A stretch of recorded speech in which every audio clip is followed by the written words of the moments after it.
Welcome back to News Bites, everybody. Coming to you from the Pasco Herald.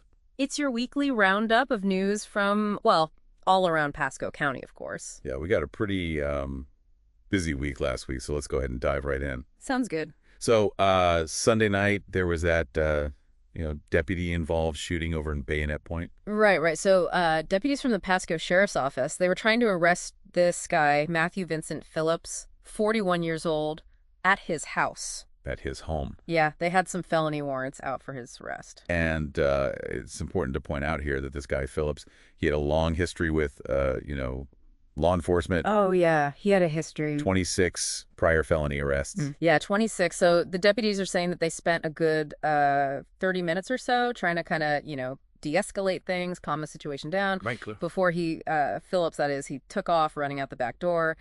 And he had a gun on him. Yeah, so they sent a K-9 unit after him. And during all the commotion, deputies ended up, Shooting and killing him, yeah. It's really a tragic outcome. Oh, for sure. It makes you wonder, think about use of force, especially with a guy who had, that long rap sheet. Yeah. Of course, Florida Department of Law Enforcement, FDLE, they're going to conduct an independent investigation. Yeah, like they always do in these types of cases, which is a good thing, get an outside perspective. Right. So Sheriff Naco, he's been out there defending the deputies, saying that Phillips, he was a threat to them and the K-9. You released the body cam footage. Oh, they did? Yeah, you can see the deputies shouting commands. One of them yells gun, and then you hear a bunch of shots. Yeah, but even with the footage, it's only one view, limited perspective of what actually happened. Absolutely. So we'll definitely keep folks updated as we learn more from that FDLE investigation. For sure. So moving on, Monday afternoon we had that fatal car accident over in Hillsborough County. 26-year-old woman from Zephyrhills, she was killed. Yeah, single car crash on I-275. Right near Waters Avenue. I-275, man. Yeah, so what happened was she lost control of her car. It was a Kia Sportage, went off the road and hit an abandoned car that was just sitting on the shoulder, a Dodge Dart. Oh, wow. Yeah, that Dodge, it ended up getting pushed all the way across the highway, and the Kia flipped over. And she ended up dying later at the hospital. Sadly, yeah. It really makes you think, gotta be so careful driving, especially on those busy interstates. Yeah, you gotta be alert, that's for sure. So, there's some fun stuff happening around Tampa Bay this week. Oh, yeah. Like what? Gasparilla Pirate Fest in Tampa.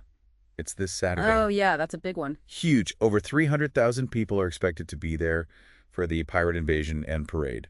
That's a lot of people. For those who maybe haven't experienced Gasparilla, so it's kind of a unique Tampa thing, you know? Yeah. A whole bunch of boats, they all follow this pirate ship, the Jose Gasparilla. Right. And they invade the city. That's right. And after that, there's this huge parade along Bayshore Boulevard. Oh, yeah, I've seen pictures. It's crazy. Crazy, huge floats, marching bands, tons of beads, This year, they're upping the security, after what happened in New Orleans on New Year's Day. Right.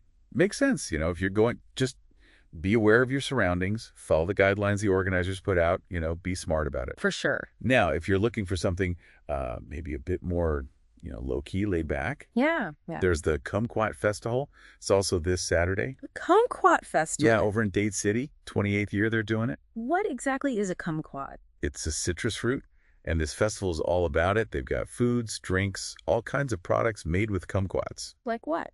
Oh, jams, jellies, pies, even smoothies. Interesting. It's in downtown Dade City, kind of gives you a taste of that old Florida charm. Yeah, very nice. So, not everything this past week was, parades and festivals. We got this report from a Pasco County resident, James Baxter. Oh, yeah. He's saying he's been having some problems with medical billing delays over at Excel Medical Imaging in Port Richey. Yeah, Excel Medical Imaging. Right. He's claiming that they overcharged him for his wife's CT scans, and he's been waiting months for a refund, keeps calling them, but still nothing. Excel's owner, Dr. Deepak Das. He's saying there have been delays. He blames it on a bunch of things. The billing system itself, problems with insurance companies and those third-party billing companies, even the hurricanes we had recently. I mean, I get it. Things happen, but this guy's still out of his money. you know? And who knows how many other people are in the same boat. Right. It seems like there aren't a lot of legal protections for patients when it comes to billing mistakes, at least compared to what the insurance companies have. That's a good point. Maybe something for lawmakers to look into, protect people from getting stuck with these bills. So speaking of, not so good news, there was a robbery over at Pasco Camera Exchange in Port Richey last Friday. Oh, no. What happened? Two guys, they walked in, pretended they were interested in buying something, then grabbed a camera and took off. Did they catch them? Not yet. They got away with about $4,000 worth of equipment. Wow. And the owner, James Smetzer, he got hurt during the whole thing. That's awful. Is he okay? He's all right, I guess, but he's owned that store since 1995, was hoping to retire soon. That's a shame. Really is. Police are still looking for those guys. Their getaway car was a dark-colored Mazda. Hopefully they catch them. I hope so, too. Makes you think, it's tough out there for small businesses, especially when you're getting ready to retire and something like this happens. Absolutely. On a later note, though, there's some good news about healthcare in the county. Oh, yeah? What's that? Johns Hopkins, All Children's Hospital, they're planning to build a new pediatric center in Wesley Chapel. Really? That's great news. It'll have 56 beds. It'll help with the growing need for specialized care for kids in our area. So when will it be ready? Construction is starting this year. They're thinking it'll take about 2 years to finish. Nice. What all will it have? Emergency department, clinic space, imaging rooms, operating theaters, the whole 9 yards. That's fantastic news for families in Pasco. Big investment in the health and well-being of our kids, that's for sure. So, switching gears to national news with local ties, President Trump has been busy issuing pardons. Oh, yeah? Yeah, he's pardoned a bunch of folks, including some who were convicted for crimes related to that January 6th attack on the Capitol back in 2021. So some of those people pardoned were from our area. That's right, Tampa Bay area. It's a tough one. Some folks are saying it's like a slap in the face to justice, downplays how serious that attack on our democracy was. Others are saying it's about moving on, healing as a country. It's definitely a complex issue, strong feelings on both sides. For sure. It's a reminder that we're still dealing with the fallout from that day, what it means for our country. So let's come back to local news. Right. What do you think about the Tampa Bay culinary scene getting snubbed by the James Beard Awards this year? The James Beard Awards. Yeah, those are kind of like the Oscars for the food world. Oh, right. Yeah. No Tampa Bay restaurants or chefs made it to the semifinals this year. Oh, wow. That's kind of surprising. We usually have a good showing, even some winners in the past. I know, right? Maybe the spotlight's just on some other Florida cities this time around. Yeah, could be. I'm sure our talented chefs will be back in the running next year. They're always cooking up something amazing. That's for sure. Speaking of things happening in the area, there was a big rally in downtown St. Petersburg for, reproductive rights. Oh, yeah. Yeah, it was on the 52nd anniversary of the Roe v. Wade decision. Right, which we all know was overturned back in 2022. Exactly. So Pinellas NW, they organized this rally, and the focus was on the 6-week abortion ban we have here in Florida. Which a lot of people see as a pretty serious attack on reproductive freedom, Absolutely. People were there calling for more access to reproductive health care, including safe and legal abortion. It's a tough fight, but it's important to keep fighting for those rights. I agree. Speaking of tough situations, there's been some concerning stuff happening with school safety in Pasco County. Yeah, over at Zephyrhills High School, there was an arrest. This 20-year-old guy, Keyshawn Gardner, he allegedly assaulted and robbed a 16-year-old student. What happened? Apparently, he jumped the fence to get into the school, and some other student let him in through a door. Oh, man. That raises some serious questions about security at that school. For sure. Once he was inside, he went into a bathroom and demanded vapes, money, phones from the students in there, even punched one of them in the face. Seriously? Yeah, it's scary stuff. Parents are obviously really worried about their kids' safety at school now. I bet. So what's the school doing about it? Well, they're saying they're reviewing security measures, going to make some changes to improve things. Good. They got to do something. Yeah, it's a good reminder for everyone, though, students, parents, teachers, everybody, to be alert and report anything suspicious. We all got to work together to keep those schools safe. I agree. And there was another incident also related to school safety. This time is the 13-year-old girl. She got hit by a car after getting off the school bus. Oh, no, that's terrible. Where did this happen? Over on East Road and Kodiak Avenue, Wednesday afternoon. How did it happen? The driver didn't stop for the school bus, even though it had the lights flashing and the stop sign out. That's awful. Some people just don't pay attention. I know. Luckily, the girl's injuries weren't life-threatening, but still, it's scary. Yeah, especially since this is the second time something like this has happened recently in Pasco. It really is. I think we need to do a better job of making sure people are aware of the rules around school buses and enforcing those laws. Yeah. Especially during those busy pickup and drop-off times. Absolutely. We got to protect those kids. Well, let's take a break from all this heavy news and talk about some fun stuff happening this weekend. All right, that sounds good. So, if you're a taco lover, you got to check out the Pinellas Taco Fest. It's back for its 4th year this Saturday and Sunday. Where's it at? England Brothers Park in Pinellas Park. I've heard good things about that. It's great. They have tons of taco vendors, live music, entertainment, even a competition for the best taco in Tampa Bay. Now that's something I could get behind. Plus, admission and parking are free. You can't beat that. Sounds like a good time. If tacos aren't your thing, there's always the Pinellas Medieval Fair. Yeah. Nights, costumes, all that. Sounds fun. Not really my thing, though. Or if you're more into fitness, there's the Clearwater Marathon and Running Festival on Sunday. They have a full marathon, half marathon, and a 5K. Might have to sign up for that 5K. And if you're looking for a good laugh, D.L. Hewley is performing at the Funny Bone Comedy Club in Ybor City. He's hilarious. I know, right? So, plenty to choose from this weekend. Sounds like... Now, let's go back to some of the stories we talked about earlier and give some updates. Okay, sounds good. Remember that deputy-involved shooting of Matthew Vincent Phillips? Yeah. Well, it turns out he was actually sentenced back in 2023 for drug and weapons charges. So he was already on law enforcement's radar. Yeah, he got out on probation in August, but then in December, they issued a warrant for his arrest because he violated his probation. Oh, wow. So that adds a whole other layer to the story. It does. It really shows the tough situations law enforcement faces, dealing with people who have a history breaking the law. Sometimes they got to make split-second decisions in dangerous situations. That's true. We'll keep following the FBLE investigation and let everyone know what we find out. Sounds good. Remember the robbery at Pasco Camera Exchange? Yeah, the one where the owner got hurt? Right. James Smetzer. Well, turns out he'd already put his business up for sale back in July. He and his wife were hoping to retire. Oh, man. That's just heartbreaking. It is. This whole thing has really thrown a wrench in their plans. Yeah. I hope he's able to recover and they can still enjoy their retirement. Me too. It's a tough reminder that even when you're close to retirement, things can happen that really disrupt your plans, especially for small business owners. You're right about that. On a more positive note, the Pasco Sheriff's Office has this new initiative. It's aimed at protecting our most vulnerable citizens. Oh, that's good to hear. What is it?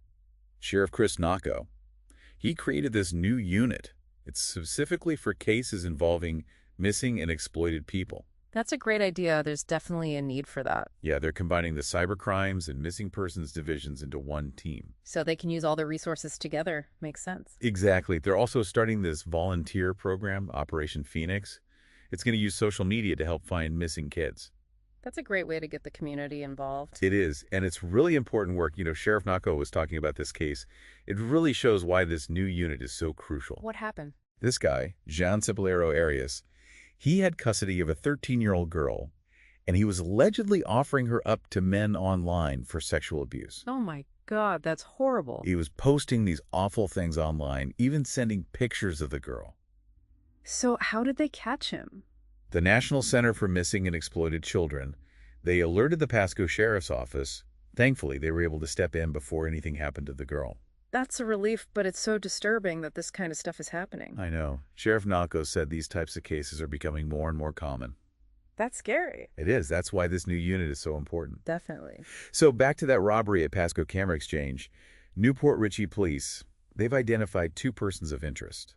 Tyrell Brown and Julius Stevens. They're both from South Carolina. So maybe they came down here just to commit this crime? It's possible. Police are asking anyone who knows anything about these guys to contact Detective J. Iopolo at the Port Richey Police Department. Hopefully someone comes forward with some information.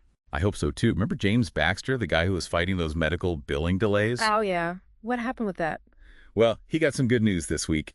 Excel finally gave him a refund for those CT scans. That's great. It only took, what, months of back and forth? Yeah, a lot of calls, even media attention. But, yeah.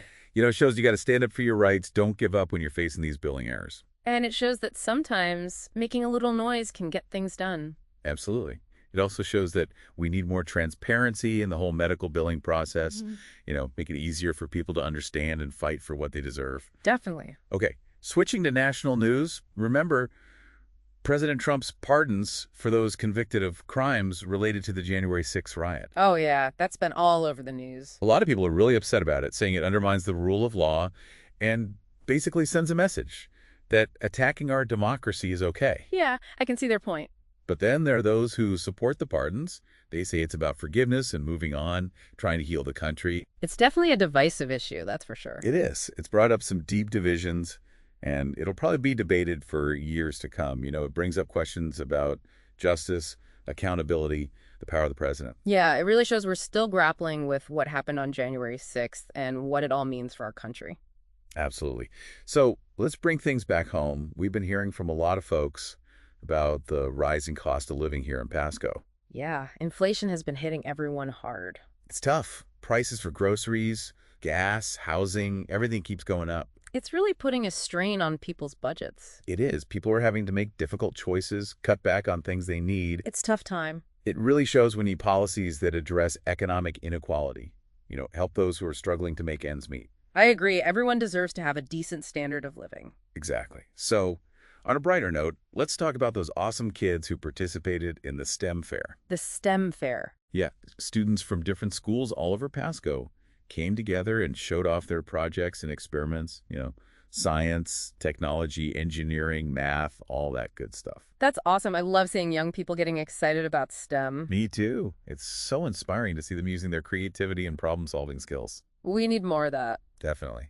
Speaking of making a difference, I wanted to mention Feeding Tampa Bay, that organization that's working to combat food insecurity. Oh, yeah, they do amazing work. They've got a whole network of food pantries and meal programs. They're making sure that families and individuals who are struggling have access to nutritious food. Yeah, and with the cost of living going up, their services are needed more than ever. That's true. They rely a lot on donations and volunteers to keep things running. Yeah. If anyone's looking for a way to give back to the community, that's a great place to start. For sure. Okay, so for all the art lovers out there, the Pasco County Arts Council is hosting its annual Arts in the Park Festival this weekend. Oh. It's a great event, lots of live music, art demonstrations, food vendors, fun for the whole family. Sounds like a good way to spend a weekend. And a great way to support local artists and musicians. Absolutely. Speaking of community involvement, Keep Pasco Beautiful is having a community cleanup day this Saturday. That's a great initiative. It is. Volunteers will be all over the county, picking up trash and debris, making our community look better. It's a good way to get some exercise, enjoy the outdoors, and make a difference. And if anyone's thinking about adding a furry friend to their family, the Pasco County Animal Services is doing a special adoption promotion. Really? What kind of promotion? They're waiving all adoption fees. That's amazing. I know, right? It's a great opportunity to give a deserving animal a loving home, and it helps reduce overcrowding at the shelter. Win-win. Finally, I wanted to mention this local startup called TechSpark Solutions. What do they do? They developed a new mobile app that helps busy families manage their schedules, track their kids' activities, and connect with other families in the community. That sounds pretty useful. It does. It's a great example of the innovation and creativity happening right here in Pasco. We need more of that. We do. So that's it for our news roundup this week. Wow, we covered a lot. We did. From the serious stuff to the fun stuff. Hopefully you found it informative. And hopefully you'll stay up to date with all the latest news from Pasco by checking out our website, the Pasco Herald. That's right. We'll be back next week with another edition of News Bites. See you then.